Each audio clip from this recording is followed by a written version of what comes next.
اور اس میں کوئی شک نہیں کہ ہندوستان جو ہے وہ اپنی معاشی ترقی میں اس وقت مصروف ہے. وہ کہہ چکے ہیں بارہا کہ ہمیں ان کی کوئی ضرورت نہیں ہے اب لڑائی جھگڑے کی. لیکن اگر لوگوں نے پکارنا شروع کر دیا جس طرح بنگلہ دیش میں مدد کے لیے بلاتے تھے تو پھر وہ گلگت بلتستان میں بھی آ گئے تو معاملہ خراب ہوگا. اللہ کرے انہیں عقل آئے اور معاملات کو درست کرے.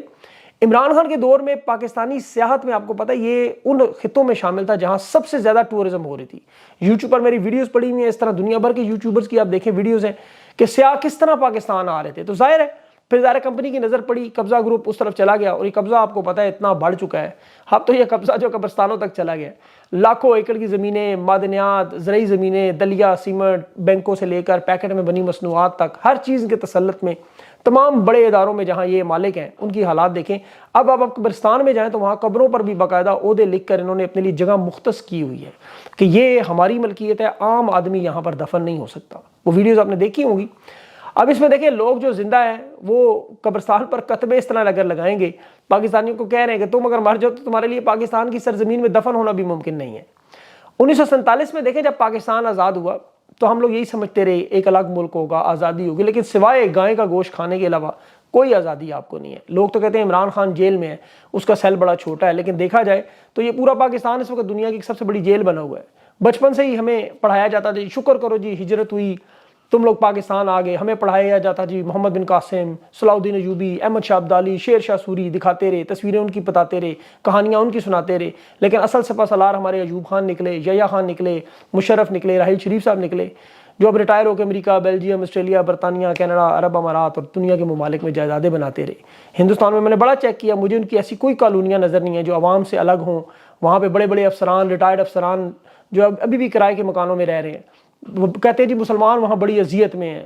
لیکن اب حقیقت کھل کے آئی کہ ان کا تو چندریان 3 مشن جو تھا جو ہندوستان نے مکمل کیا, اس میں مسلمانوں کا کردار دیکھیں.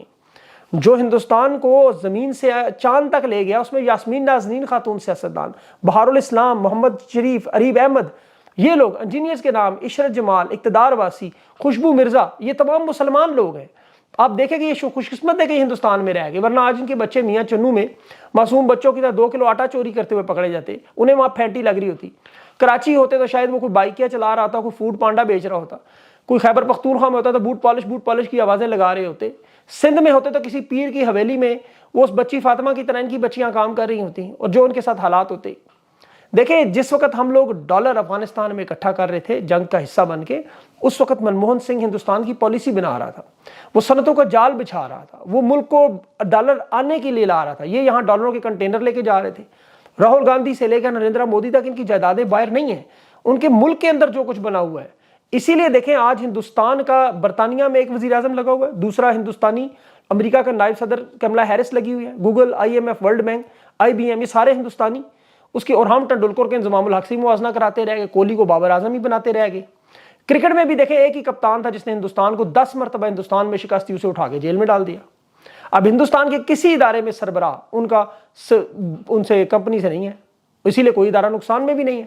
یہ ہندوستان پہ پروپیگنڈا کرتے جی وہاں ٹوائلٹ نہیں ہے, اپنا گندا اور بدبودار نظام معاشروں کو نغمے, ترانے اور گانوں پر خوبصورت لگا دیا, اور وہاں پر ان کی ریاستوں میں بجلی مفت مل رہی ہے اور ہمارے یہاں یونٹ بجلی کا 100 روپے کے قریب ہونے جا رہا ہے. اور یہاں سے زیادہ دور بھی نہیں ہے. دیکھیں میں کوئی آپ کو امریکہ, یورپ کی بات نہیں سنا رہا, یہ آپ کے تقریباً کچھ کلومیٹر دور ہندوستان شروع ہوتا ہے. ہندوستان اب معیشت ان کی چین سے لڑ رہی ہے, وہ گلگت بلتستان میں پہنچے ہوئے, بلوچستان میں پہنچے ہوئے, خیبر پختونخوا میں پہنچے, یہاں یہ آپس میں لڑ رہے ہیں. تحریک انصاف کو ہی نہیں چھوڑ رہے. ایک تحریک انصاف کا بس ووٹ توڑنا ہے, حکومت بدلنی ہے. وہ جس طرح انگریز کرتا تھا تقسیم کرو, ان کے اوپر اقتدار کرو. ان کے اپنے سیاستدانوں کے بچے آپ کو پتہ ہے سارے مستقبل کے لندن شفٹ, پاکستانیوں کو ساری زندگی سناتے رہے کہ جی لندن نہیں جانا, وہاں کفر ہے. غریب کے بچے کا کوئی رہنا نہیں. افغانستان کا روپیہ ہم سے مضبوط, سری لنکا ہم سے آگے, ایران ڈرون بنا کے اربوں ڈالر کما رہا ہے, اور ہمارے پاس تمام قدرتی وسائل ہونے کے باوجود دن بدن پستی کی طرف. آپ دیکھیں 30 سال پہلے کہانیاں سناتے رہے جی روس گرم پانیوں تک پہنچ جائے گا, آج کہتے رہے جی سی پیک کے نام پر روس, ایران اور ہندوستان یہ ہمارے پیچھے پڑے ہوئے ہیں. اب چین کو وہاں سے بلیک میل کر رہے ہیں جی, ادھر سے ڈالر نکالنے کے لیے ڈبل گیم جو امریکہ کے ساتھ کرتے رہے. اب ان کی دیکھیں لوٹ مار کا تو بہت لمبا چوڑا حصہ ہے. وہ آسما جہانگیر کہہ چکی ہیں بہت دفعہ کہ ان کی لوٹ مار نکلے, سیاستدانوں کی لوٹ مار آپ بھول جائیں گے. لیکن ان حالات میں مجھے وہ چرواہے کا ایک واقعہ یاد آ گیا عراق میں, لیفٹیننٹ جنرل اسٹینلی ماڈ کا. وہ 1917 کی بات ہے جب یہ اس کے ساتھ ایک ترجمان تھا جنرل اسٹینلی کے, ایک چرواہا نظر آیا کتے کے ساتھ, وہ بھیڑوں کا ریوڑ لے کے جا رہا ہوگا, سنا ہو شاید آپ نے. بھیڑوں کا تحفظ آپ کو پتا ہے کتا بڑا اہم ہوتا ہے, وہ بچاتا ہے اس کو بھیڑیوں سے, چوروں سے, ان کی حفاظت کرتا ہے. اس جرنل نے اس چرواہے سے کہا کہ اگر اس کتے کو تم پھڑکا دو تو میں تمہیں 1 شلنگ جو کرنسی تھی وہ دوں گا. چرواہا مان گیا, اس نے کر دیا. جنرل نے اس کتا لا کے اس کے جنرل کے قدموں میں ڈال دیا. جنرل نے کہا کھا لو تو 1 شلنگ اور دوں گا. اس نے دے دیا. اس نے کہا اچھا اس کے ٹکڑے کرو 1 شلنگ اور دوں گا. اس نے دے دیا. اس کے بعد جنرل چل پڑا. پیچھے سے چرواہے نے آواز دی اگر 1 شلنگ اور دو تو میں کھا بھی جاؤں گا. وہ جنرل بڑا ہنسا. اس نے کہا میں نے یہ 3 شلنگ ضائع نہیں کیے, میں نے اس ملک کے لوگوں کی, تم جیسے لوگوں کی اوقات پہچان لی. عراق وہی جگہ یاد رکھیں جہاں کوفہ بھی موجود ہے, جہاں صدام حسین بھی تھا, جہاں آج کے حالات دیکھ لیں 5ویں نمبر پر تیل کے ذخائر رکھنے والا ملک. لیکن جب امریکی فوج آئی, عراق کی بڑی تگڑی فوج تھی, وہ کھڑی سائڈ پہ دیکھتی رہ گئی کیونکہ عوام ان کا استقبال کر رہی تھی. سیاستدان ان کے سارے امریکہ کے پے رول پر سوئٹزرلینڈ میں اپنے بینکوں کے اکاؤنٹ میں ڈالر گن رہے تھے, جس طرح آج آپ کو نظر آ رہا ہے. اب اس وقت کمپنی کی نظر بھی ڈالروں پر ہے. آصف زرداری کے 10 ارب ڈالر. پہلا وار انہوں نے کیا ہے. مراد شاہ کی شازیہ مری, معاف کیجیے گا, پیپلز پارٹی کی شازیہ مری جو ہے سابق وزیر, اس کے گھر نیب کا پہلا چھاپا 97 ارب کا جو آپ نے سنا ہوگا, آصف زرداری کے بڑے قریب ہے. 50 مزید وزراء کے نیب میں نام ہے. اب ان کی باری آ چکی ہے, فائلیں کی کھلنے لگی ہیں, ان کے اوپر بھی باہر ڈانٹ ڈالیں گے.